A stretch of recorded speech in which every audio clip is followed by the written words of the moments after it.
আধুনিক সমাজে কোরবানিকে কতিপয় মানুষ সামাজিকতা, কেউ গরিব মানুষকে গোশত বিতরণের দিন হিসাবে আখ্যায়িত করে থাকেন। অনুগ্রহ করে কোরবানির মূল উদ্দেশ্য নিয়ে কিছু বলুন। খুবই প্রাসঙ্গিক একটা প্রশ্ন। আমাদের সমাজে বিশেষ করে কোরবানিকে ভালো নিয়ত করলে অনেকে মনে করে এটা হলো গোশত বিতরণ উৎসব।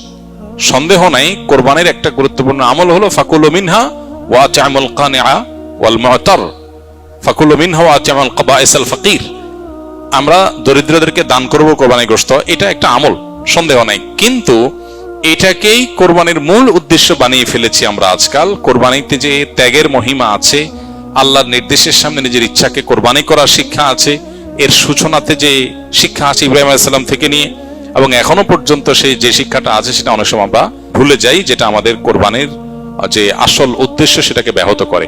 ঠিক একইভাবে কোরবানি সামাজিকতায় রূপ নিয়েছে অনেকের ক্ষেত্রে। চক্ষু লজ্জা, মানুষ কি বলবে, আমার পশুটা কত বড়, এটা জাহির করা একটা প্রবণতা এসে গেছে। এটাও দুর্ভাগ্যজনক এবং অনাকাঙ্ক্ষিত হওয়া উচিত না। ইমানদার কোরবানি নিবেদন করবে আল্লাহ তাআলার কাছে। পাশাপাশি কোরবানি এর পশু এটা প্রদর্শন করে বেড়ানো, বিশেষ করে বাহবা নেওয়ার জন্য এবং অন্যদের থেকে নিজেকে শ্রেষ্ঠ প্রমাণ করবার জন্য, এটা তো একেবারেই ইখলাসের সাথে অসঙ্গতিপূর্ণ বিষয়। বাকি ছেলেদের, কিশোরদের আপনার কোরবানিকে ঘিরে আনন্দ, পশুকে ঘিরে আনন্দ এবং সেটাকে নিয়ে সামাজিক যে উৎসব মুখর পরিবেশ তৈরি হয়, সেটার ভালো দিক হলো এটা ইসলামিক একটা কৃষ্টি, একটা কালচারকে ডেভেলপ করে, একটা প্রতিষ্ঠিত করে সমাজে।